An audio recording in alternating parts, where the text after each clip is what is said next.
I'm Marea from GB Mag, and today we're looking at what students need to do to rent a private house or apartment. When searching for this kind of accommodation, it's crucial to understand what's best for you. So we're here to talk to property expert Fahad Siddiqui, who runs Sharing a City, a letting agency for students and young professionals. We started out by asking him what the benefits of private housing are. This is what he had to say. Well, in private accommodation you have a lot more freedom.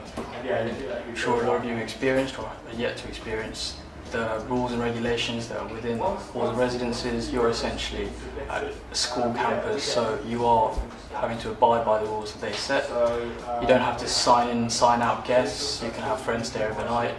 You tend to get more space in your rooms, because generally speaking all the residents are box rooms where you have everything crammed up in one small area. This way you have a lot more communal space too. You get a living room in most cases, or a garden or a balcony. So space wise you do much better.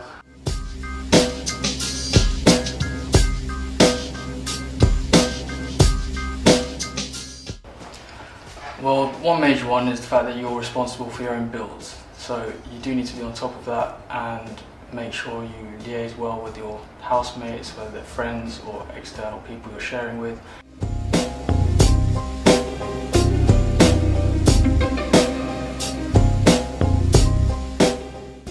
Well, most students tend to choose an area based on proximity to university. Ideally people want to be within walking distance. In most cases that may not be possible due to budget constraints, but fortunately in the UK public transport is very strong, so as long as you're on the same tube line or train line, or you have a bus route that takes you direct to campus, you should be okay.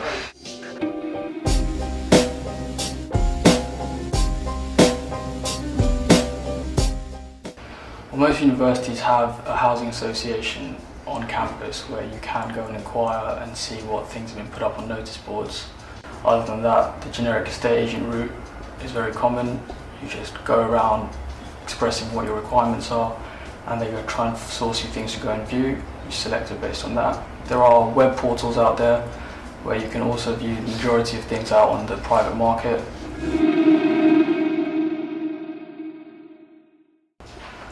Well, they need to have a few things in place. They need to provide a proof of education, being full-time education. That could be an enrolment letter or an acceptance letter. That's something that is required pretty much by law, by all agencies. Once they have that, they will also require a deposit from you. This is just in case you cause any damage to properties. This tends to be between 4 to 6 weeks worth of rent and gets returned at the end of the tenancy with any deductions that they deem necessary.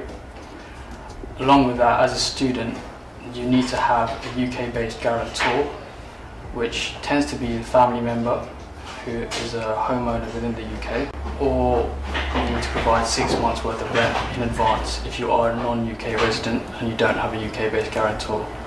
Now, at Sharing the City, we take 6 months rent in advance, but usually when we get payments in advance, we also offer discounts on the rent.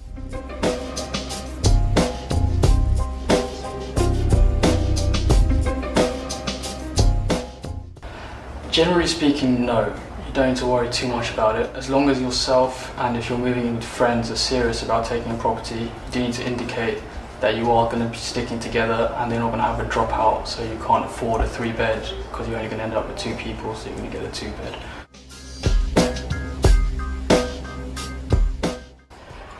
Generally the appliances are something you should make note of. Just check if they're all working. General state of the electrics are also important. If you notice any dodgy smells or if you pick up any noises from outside, you could be aware of the traffic. Feel free to ask the agent anything you want that you're uncertain about, and anything you are unsure about or you want checked, report it. Make it a condition before you sign the lease that you want these things looked into or repaired or replaced.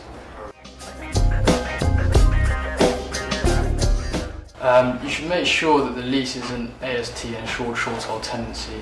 Those are generally strong tenancy agreements. Alternatives such as license agreements leave you a bit in the dark. Landlords have a lot more flexibility and can essentially kick you out as and when they want to without much notice. An AST guarantees you a stay of at least 6 months. You just need to make sure that you return the property in the same state it was given to you. There are things that have changed from what you've done to the property to how you received it, then you will be liable for that. So just make sure you give it a thorough clean, and any damage that you do have, you flag it up yourself.